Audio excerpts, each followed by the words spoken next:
Hey everyone, so my name is Darren. This is my first YouTube video I'm throwing up online, so bear with me with the recording. If it's not great, sound quality is not great, I apologize.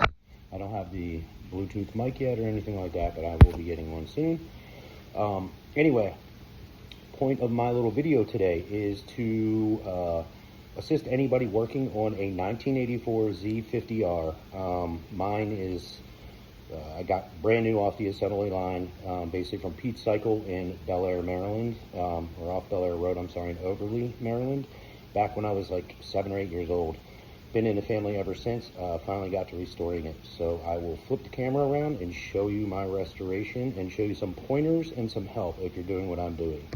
So first off, I did put a new front end kit on it. I raised it. I put the 3-inch rear swing arm on it. The front end kit with all the new bearings and such. I got it all from T-Bolt. I did get a 125 SSR racing engine and put that on it, as well as a stage 2 exhaust, the bigger carb, all that fun stuff. I am keeping the old engine and all the old parts, and I'm going to restore the old engine over the winter. That way, if somebody wants to, you know, down the road throughout my family after I'm gone, if someone sells it and they want the original, put it back to the original for historical purposes, they can do that. And they have all the nuts and bolts and everything. So I did replace some of the new, or some of the stuff with new nuts and bolts. I did reuse some of the old ones. I just cleaned them up. And of course, I'm keeping and cataloging all the items that I do have. So my old swing arm is going to get redone. The old front end is going to get redone. I'm going to do new springs on it, do new rear shocks more than likely. And then I'm just going to package them up. And I did use the original, so my bike is the Blaze Red. It's not that Tahitian red, it's Blaze Red, so it's different. It's the R120 paint. I was able to get cans of that off Amazon that came with clear coat as well, so I went ahead and restored it to that same color. Now I highly recommend, just going through trial and error, I highly recommend maybe outsourcing that portion of the job to somebody who can powder coat. What I've noticed with this paint, just by working with it, is it's great. It's perfect for touch up, perfect for just, you know, shooting over if you got some, you know, funky spots and maybe had some rust and you had to, you know, sandpaper down or whatever. You can sandpaper it gently and get that off, and then you can do a nice light coating over it. The one thing I found with this paint though is it's very soft. Mine's been sitting for weeks. I mean, had weeks to dry, and still you can nick it with your fingernail. You know, you can push into it and stuff. If you scrape it hard, you're going to see a mark. I did undercoat this, or not undercoat, I'm sorry. I did primer this with 3 coats and then redid the whole frame.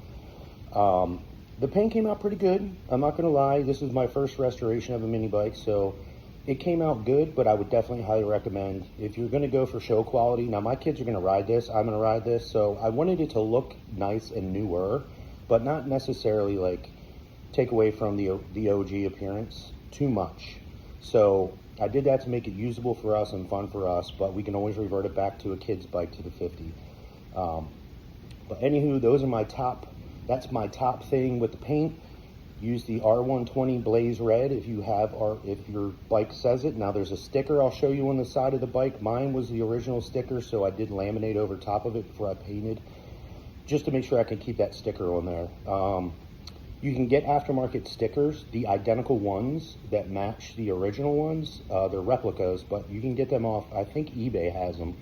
I think there's a seller or two that have them. I did get a kit for that, but I was able to paint my tank by just covering up the stickers. So it was a lot of tedious work, but I wanted to try to save them if I could. There's couple little paint blemishes around the stickers where the paint kind of pulled off because it was so soft, even though I let it sit for like a week. So just to let you know, make sure you razor knife around it. Get yourself a nice, you know, razor knife kit. Get a cheaper one, you know, $9.99, $10 from Amazon. But get the professional kind where you can change the blades out. Use one of those to gently go around after you paint, or after you tape your stickers, go around and trace them out with that, and then cut away all the old tape.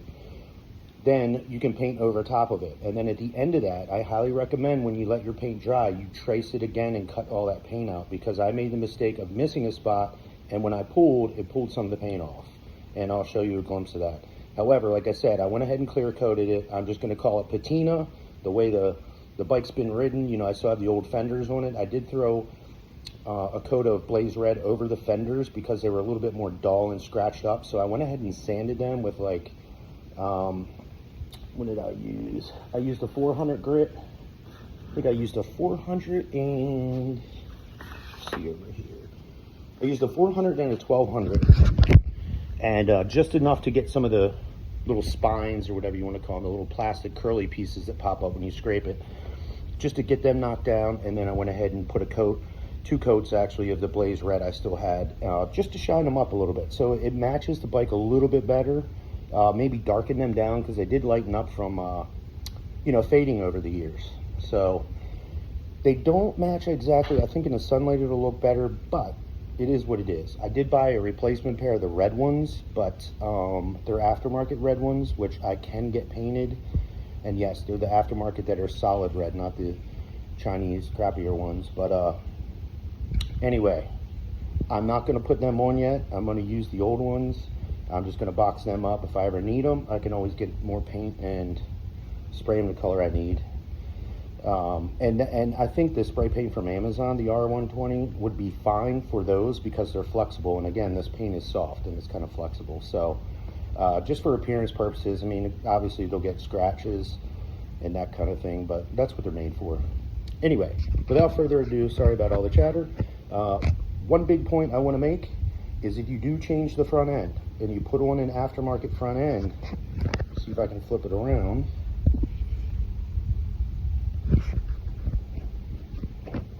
All right, I'm going to turn the camera off and back on.